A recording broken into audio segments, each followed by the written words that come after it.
Hi everyone. Today we're going to study reducing equations to simpler form. Example 1.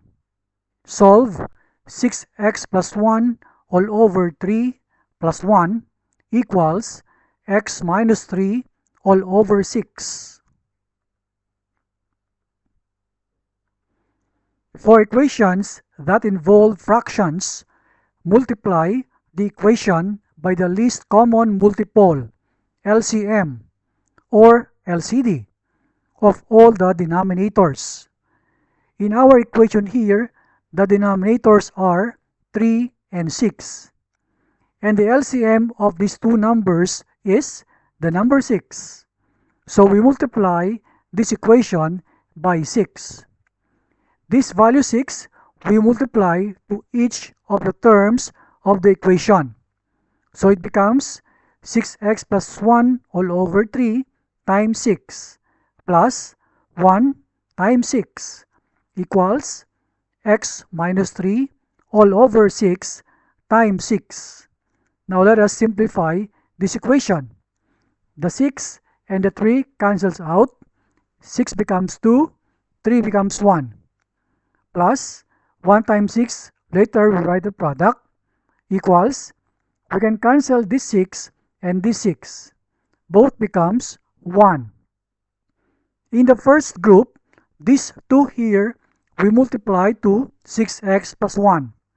So we have 12x plus 2, then 1 times 6 is plus 6 equals, we write down the x minus 3 here. Then we simplify this 2 plus 6 becomes 8.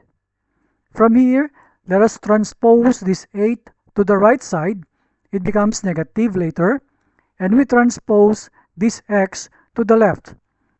So we have now 12x minus x equals negative 3 minus 8. Simplifying both sides, the left side becomes 11x equals negative 11. To find the value of x, we divide the equation by the coefficient of x, which is 11. So it becomes x equals negative 11 all over 11. Or simply, this is negative 1. This is the solution. Now, to check if negative 1 is the correct answer, we substitute the solution, or this negative 1, to every x of this equation.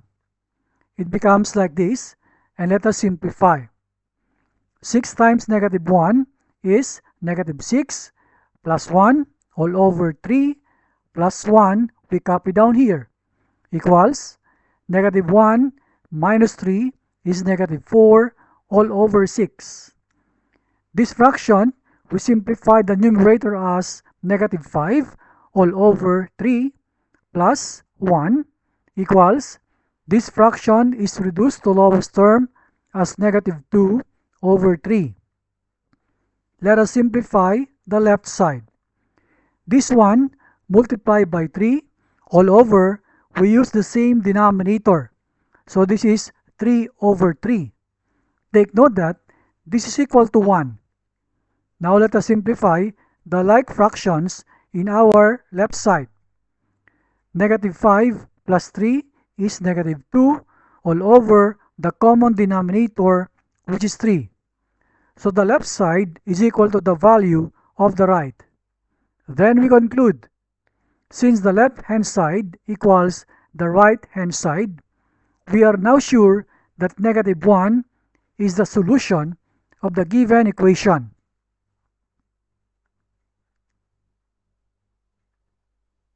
Example 2.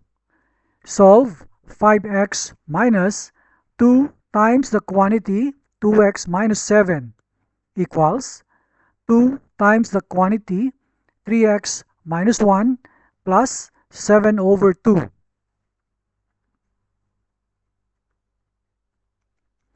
In this case, let us simplify both sides of the equation. We multiply this negative 2 to 2x minus 7. So it becomes negative 4x plus 14. We copy 5x down here equals 2 multiplied to 3x minus 1. So we have 6x minus 2, then we copy plus 7 over 2. We will now transpose this 14 to the right, and we transpose the 6x to the left side. So we have 5x minus 4x minus 6x equals negative 2 plus 7 over 2 minus 14. The left side is simplified into negative 5x equals, we simplify negative 2 by negative 14, we see here negative 16 plus 7 over 2. Let us combine the right side. This is a whole number. We multiply the negative 16 by 2.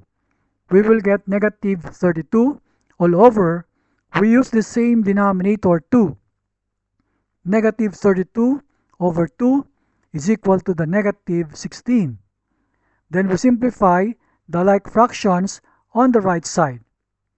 Negative 32 plus 7 is negative 25 all over 2.